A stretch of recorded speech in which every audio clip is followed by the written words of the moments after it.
Les exercices spirituels vont donc nous conduire vers une métamorphose de nous-mêmes. Pierre Hadot a résumé sa conception en disant qu'un exercice spirituel est une pratique destinée à opérer un changement radical de l'être. Un changement radical de l'être.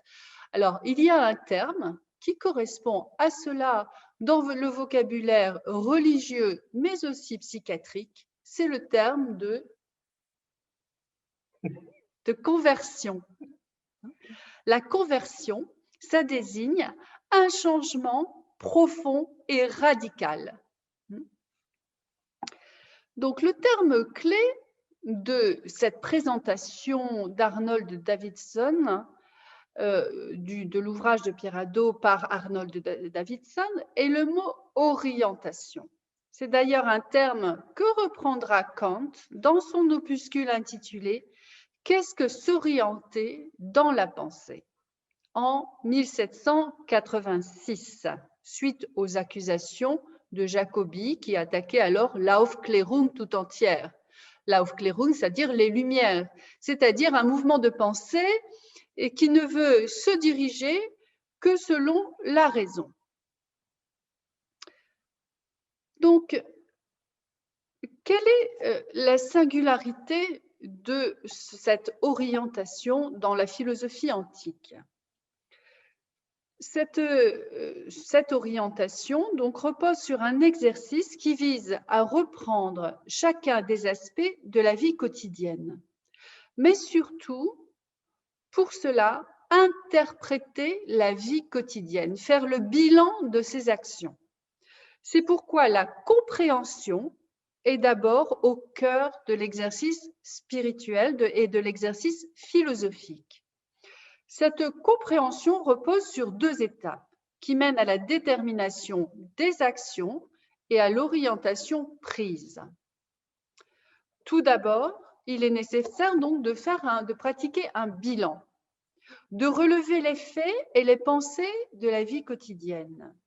Et ceci nous évoque aussi un auteur, un philosophe un petit peu plus tardif qui est Descartes et sa morale par provision.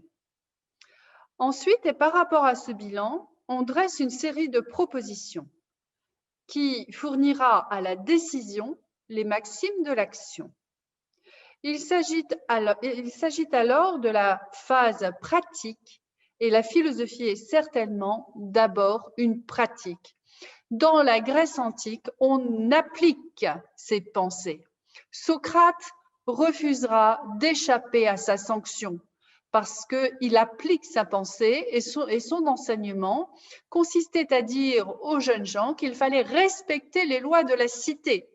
Donc, si lui-même, Socrate, fuit sa sanction en ne respectant pas les lois de la cité, eh bien, il rend tout son enseignement caduc. C'est pourquoi il refuse d'échapper à sa sanction, que nous pourrions juger injuste. On pourrait refaire le procès de Socrate, cela se fait, mais il est question d'appliquer strictement sa pensée à sa vie. Les choses ne sont plus tout à fait de cet ordre-là. La philosophie a beaucoup évolué et elle est devenue peut-être davantage un exercice intellectuel qu'un exercice pratique, une discipline pratique.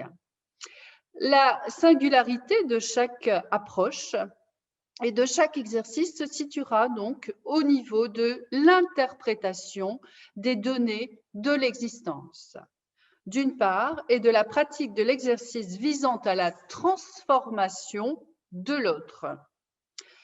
De ceci, il ressort l'idée que les personnes se font de ce qu'elles sont. Et c'est là que nous retrouvons notre couple dialectique entre le sujet et l'objet, que nous sommes à la fois sujet et objet.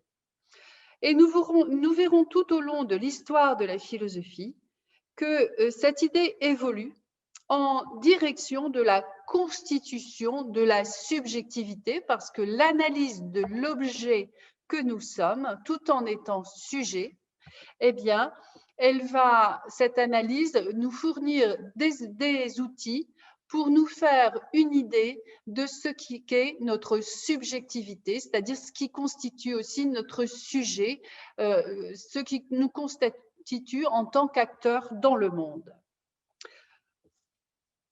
On se soumet donc à certaines lois universelles ou particulières, et l'objectif de la philosophie antique à l'époque de Platon, ça va être de chercher les constantes, ça va être de chercher les valeurs universelles.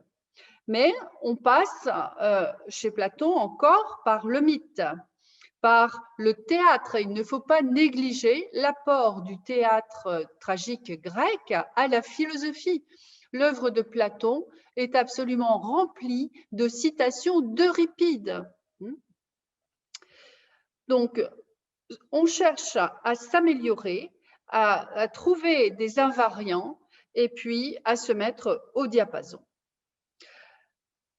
Pierre Hadot dira de la philosophie qu'elle propose à l'homme un art de vivre.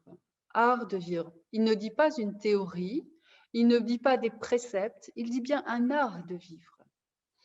Au contraire, la philosophie moderne se présente avant tout comme la construction d'un langage technique, c'est ce que je vous disais il y a quelques instants, plus intellectualisé, si vous voulez, réservé à des spécialistes. Essayez donc de lire du Jean-Luc Marion si vous n'avez pas la terminologie. Vous pouvez passer quelques années pour comprendre une page. Parce qu'il faut lire en fait toute l'histoire de la philosophie pour réussir à comprendre Jean-Luc Marion, qui est absolument extraordinaire. C'est un très grand savant, un très grand philosophe. Mais voilà, cela est propre à la philosophie contemporaine.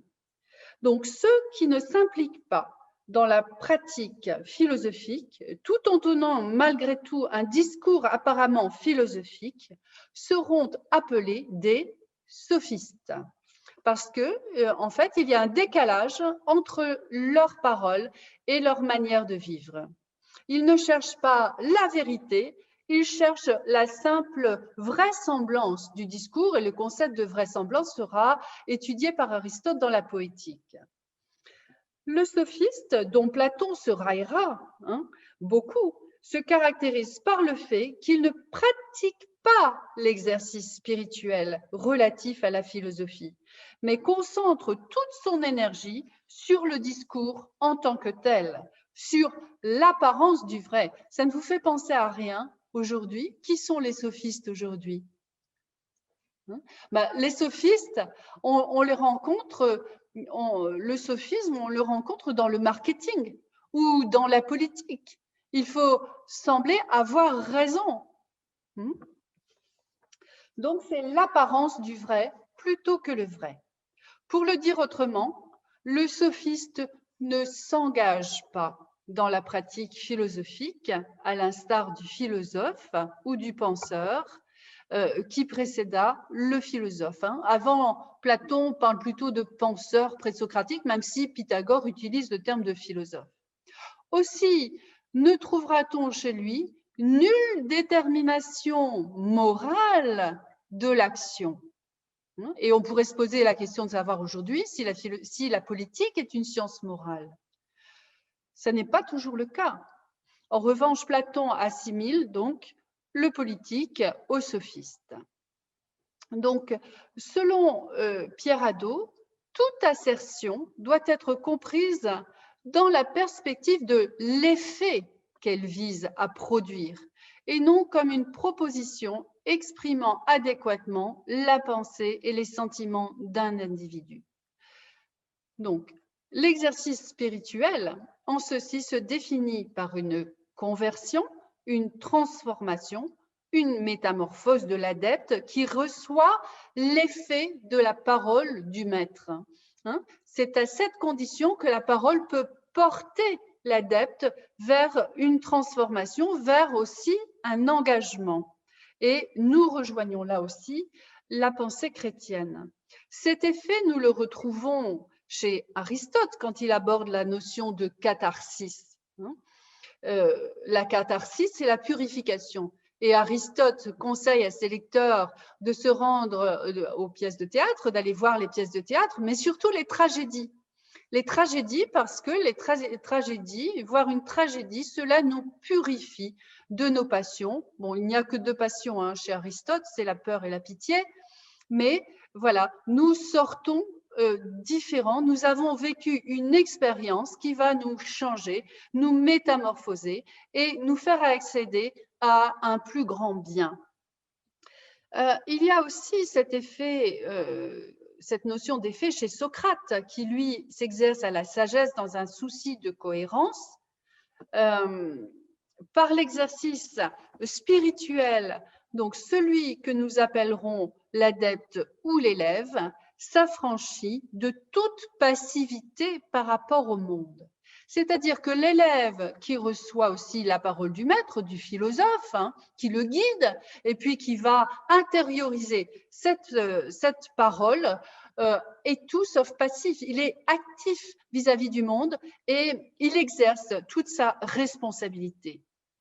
C'est pourquoi nous pourrons dire que l'exercice spirituel est une façon de comprendre le monde d'une manière active.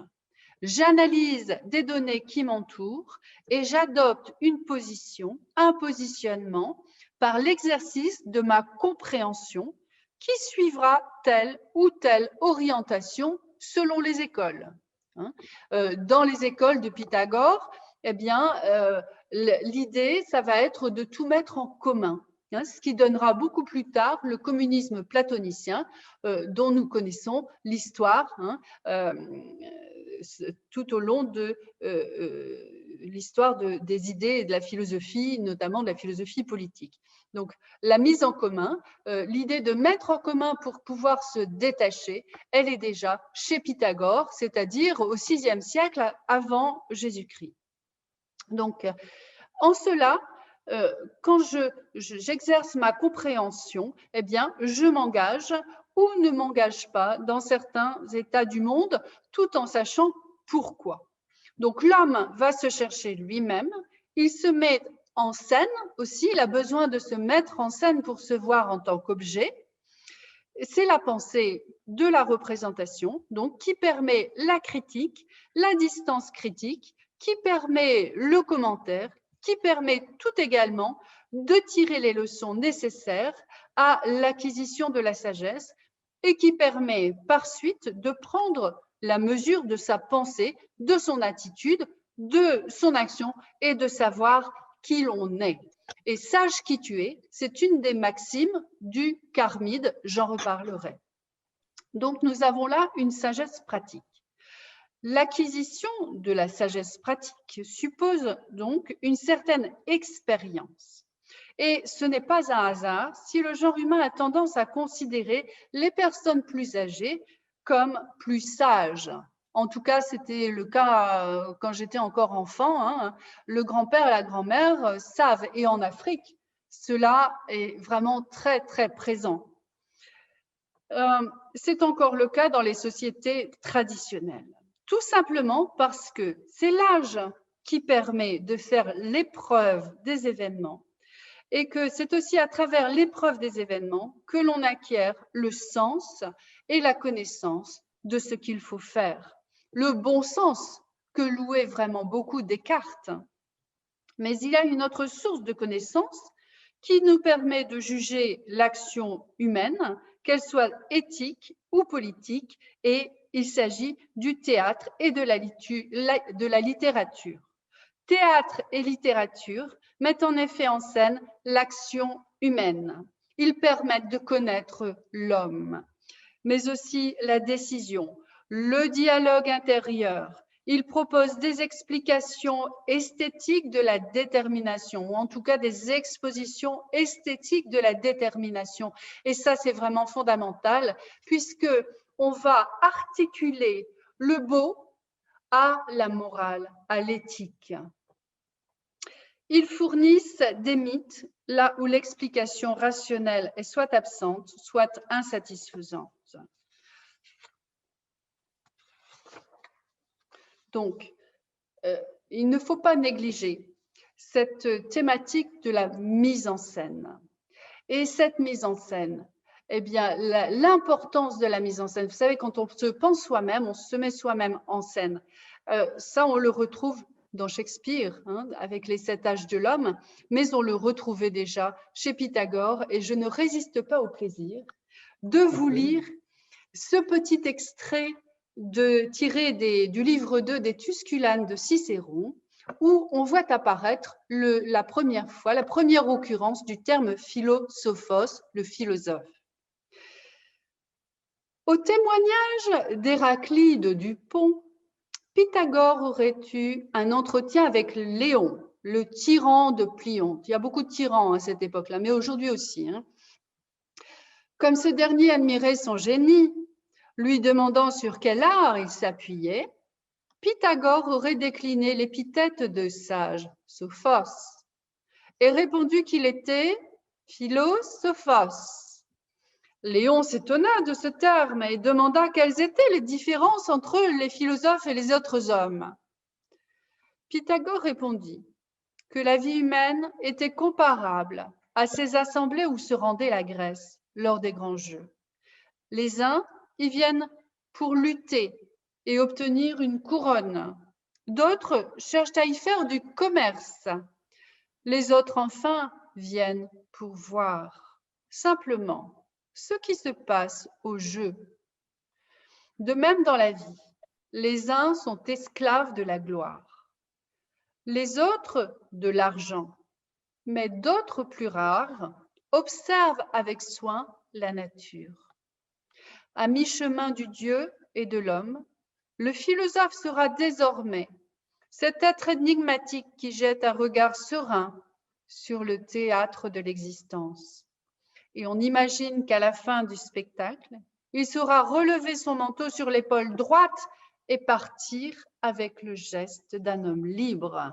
Donc, voilà, c'est l'extrait des Tusculanes de Cicéron qui montre bien l'importance de la pensée par représentation. Voilà, donc première évocation aussi, mais vous voyez bien la question que vont être obligés de se poser les chrétiens, mais qu'est-ce que l'on fait de tout cet héritage?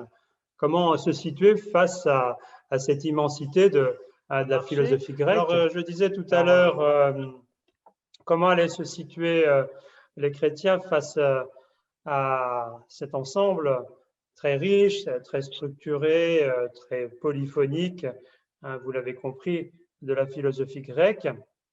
Au cœur du message des premiers chrétiens, les questions vont fuser. Hein. Pas simplement qui est Dieu, comment est-ce qu'on peut le connaître, quel est son message, mais aussi comment se situer vis-à-vis de toutes ces sagesses. Alors, je vais prendre comme point un peu de référence Saint Justin, parce qu'il me semble que c'est sans doute l'un de ceux qui a compris peut-être le mieux le parti qu'on pouvait en tirer et qui a su aussi accueillir et respecter la philosophie grecque pour elle-même. Saint Justin, bon, je vous donne simplement quelques petits éléments biographiques. C'est à peu près 100-165. Hein, voilà, donc c'est vraiment très, très tôt, très précoce dans le christianisme. Alors je le dis aussi, évidemment vous l'avez compris, la philosophie grecque a été un des modes de pensée, sans doute un des modes de pensée dominants, dans lequel évidemment les chrétiens comme Saint Justin ont eu à se situer pour annoncer le Christ, mais on l'a dit hier, la mentalité juive est restée présente dans les écrits même de Saint Justin, dans un fameux dialogue qui s'appelle le dialogue Tryphon, dont je vais peut-être parler tout à l'heure. Donc Saint Justin était un chrétien, et comme chrétien, il voulait rendre le message chrétien applicable à toute l'humanité. Donc des questions centrales vont se poser pas simplement dans son œuvre, mais qui sont encore des questions pour chacun de nous aujourd'hui. Je les cite, et vraiment c'est des questions immenses, il faudrait des heures et des heures pour en parler. D'abord, qu'est-ce que c'est que la révélation chrétienne? Comment penser à la révélation? Deuxième question, comment penser la vérité? la vérité. Quand on a dans l'Évangile Jésus est la vérité, le chemin et la vie, quelle interprétation en fait? Troisième question qui va se poser à Saint Justin, ce qu'on appelle le canon des Écritures. Quels écrits prendre pour base, comme appui pour l'annonce du christianisme? Et puis, dernière question centrale, qui reste encore aujourd'hui, la question de l'interprétation. Comment interpréter les textes, comment interpréter ce qui nous est donné et qui est essentiel pour les chrétiens. Donc, Augustin va prendre aussi après le relais de la position de Saint Justin. Là, c'est plus tard, c'est autour de 350 à 430. Mais vous voyez bien qu'il y avait tout un spectre de positionnement possible. Bon, soit on rejette tout en bloc, soit on assimile tout en bloc, soit on marque un certain nombre de réserves.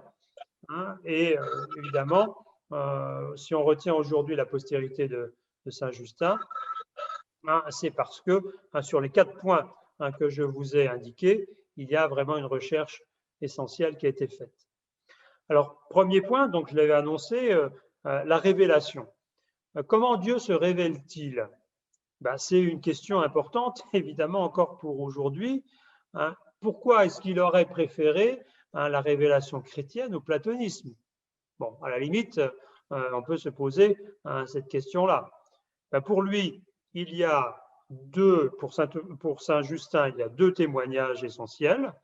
Il y a effectivement tout ce qui nous vient du logos, le logos grec, mais aussi tout ce qui a été annoncé par les prophètes, et il y a l'expérience des apôtres.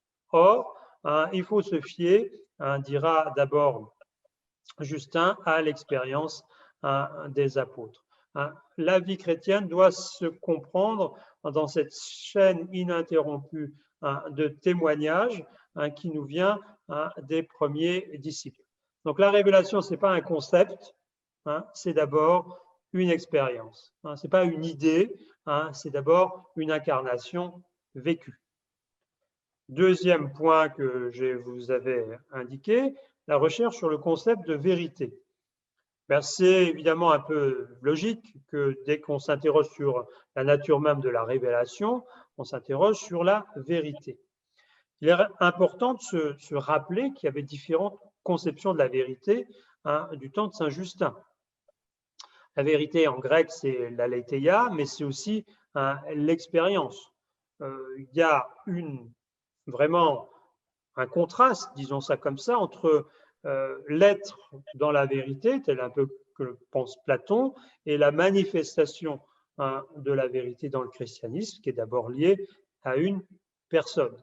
Donc, en étudiant ce concept de vérité dans le Nouveau Testament, en comparant aussi, c'est ce que va faire Saint Justin avec la conception hellénique de la vérité, il s'interroge sur la meilleure façon de parler de la vérité, qui sera d'abord pour lui liée à l'expérience de cette rencontre d'un homme qui était Dieu.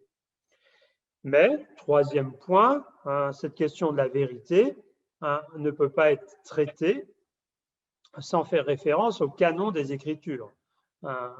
Or, vous le savez, à ce moment-là, il y avait encore une grande hétérogénéité, les choses n'étaient pas fixées. D'ailleurs, on voit très bien aujourd'hui qu'elles ne sont pas totalement fixées. Certains chrétiens, même d'ailleurs, préfèrent lire les apocryphes plutôt que les textes qui ont été retenus par l'Église. Et même pour des choses un peu techniques, vous voyez que dans les dernières éditions de la TOB, la traduction œcuménique de la Bible, on a rajouté l'un ou l'autre texte pour l'intégrer à ce qu'on appelle le canon. Donc, les Écritures, à ce moment-là, il faut en avoir une vision un peu plus large. Cela dépend des auditeurs et des traditions dans lesquelles les communautés chrétiennes se situent. Les auditeurs chrétiens ou non chrétiens, ou les traditions chrétiennes.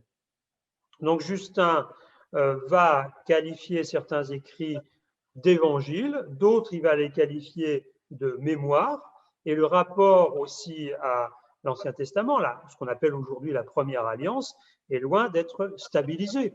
Vous prenez quelqu'un comme Marcion, Marcion voulait éliminer un certain nombre de textes et faire un seul évangile. Et heureusement, on a eu une polyphonie des évangiles qui nous permet aujourd'hui une pluralité d'interprétations.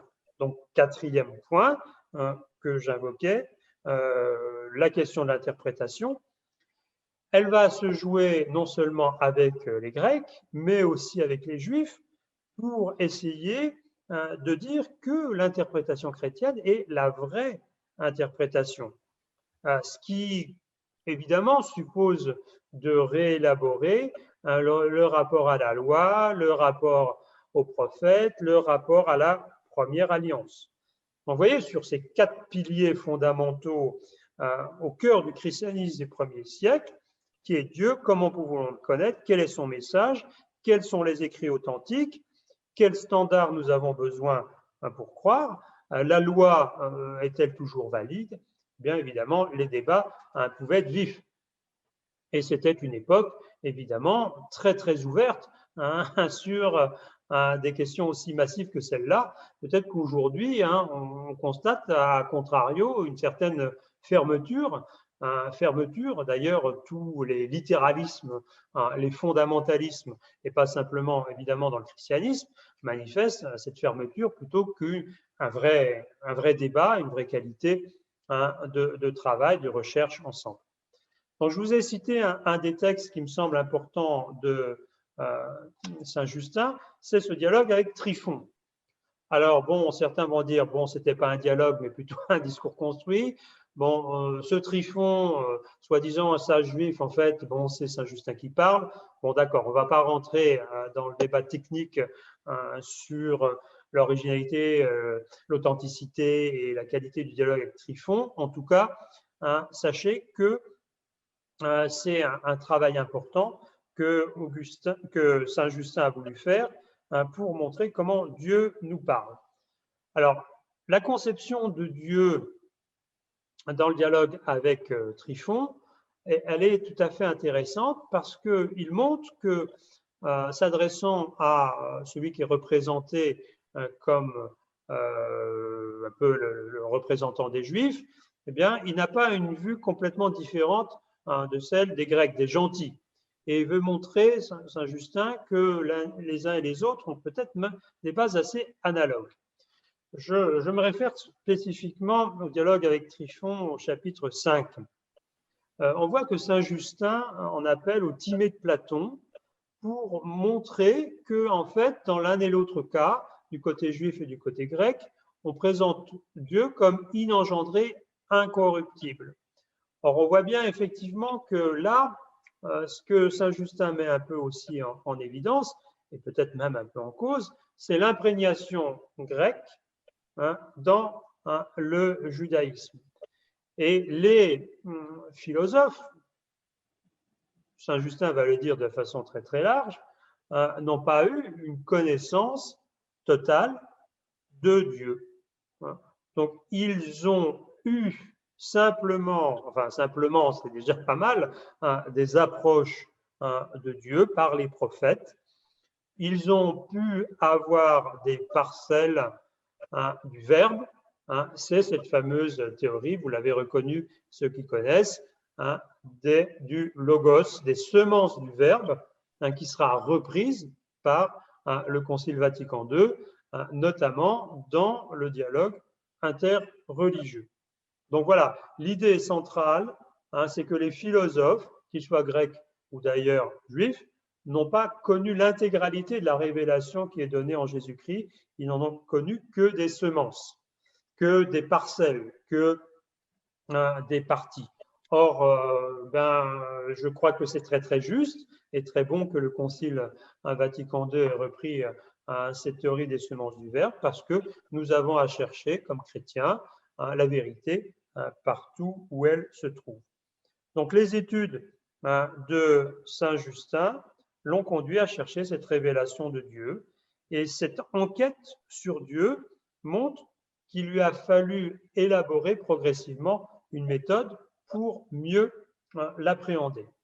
Alors, il l'appréhende notamment dans les écrits de Moïse, et Saint Justin insiste pour montrer que d'accord, les écrits de Moïse sont plus anciens, hein, les prophètes sont plus vieux, y compris d'ailleurs que les poètes grecs. Donc, vous voyez que c'est une façon tout à fait intéressante de réécrire l'histoire, qu'il y a eu des hommes sages, qu'il y a eu des philosophes, mais hein, que la vraie révélation hein, s'élabore et s'effectue en Jésus-Christ.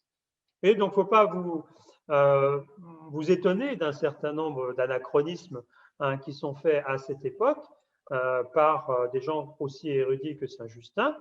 Pour Saint Justin, c'est clair, hein, Platon aurait visité l'Égypte et aurait lu une copie du Pentateuque là-bas, sur place. Bon, voilà. Donc, vous trouvez ça non seulement dans le dialogue avec Tryphon, mais aussi un des textes les plus importants hein, de Saint Justin que je n'ai pas encore cité, hein, c'est les Apologies. Hein. Socrate et d'autres philosophes auraient reçu hein, ce qu'on appelle le logos spermaticon, c'est-à-dire qu'ils ont perçu une partie hein, de la vérité, mais ils se sont contredits eux-mêmes. Hein. Je vous cite là plutôt l'apologie, la deuxième apologie de Saint Justin. Ils ont contemplé une partie de la parole, mais comme ils ne connaissaient pas toute la parole qui est le Christ, ils se sont souvent contredits dans ce qu'ils disaient. Vous voyez, donc il n'y a pas, si vous voulez, de rejet en bloc hein, chez Saint Justin de la philosophie, il y a vraiment le souci de dire que la philosophie ou les philosophes ont aussi été envoyés et sont aussi une façon hein, pour les chrétiens de nous relier à l'ensemble de l'humanité. Donc, il va développer cette théorie assez originale du logos. Et évidemment, quand on pense au logos, on pense, on l'a dit déjà hier, au prologue de Saint Jean. Logos, c'est-à-dire parole de Dieu, mais aussi pour Saint Justin, pouvoir rationnel pour pouvoir interpréter hein, la vérité hein, du Fils incarné. Saint Justin n'a jamais vraiment expliqué le prologue de Saint Jean dans son intégralité, mais il reste quelqu'un de marqué hein, par cette idée d'incarnation, hein, d'événement d'incarnation, mais aussi hein, de dialogue hein, nécessaire avec l'ensemble hein, et des philosophes et hein, des représentants du judaïsme. Donc la vérité dans le dialogue avec Saint Justin, elle se manifeste dans cette rencontre hein, qui est d'ailleurs pas du tout un hasard. Hein, s'il intitule ça dialogue, c'est aussi parce que on avait les dialogues de Platon. Donc la vérité de Platon s'exprime mieux en fait dans le christianisme. Et là, vous voulez, on peut faire tout un tableau de comparaison ou d'analogie. Ce que certains appelaient la philosophie, il faut désormais l'appeler pour Saint Justin le christianisme.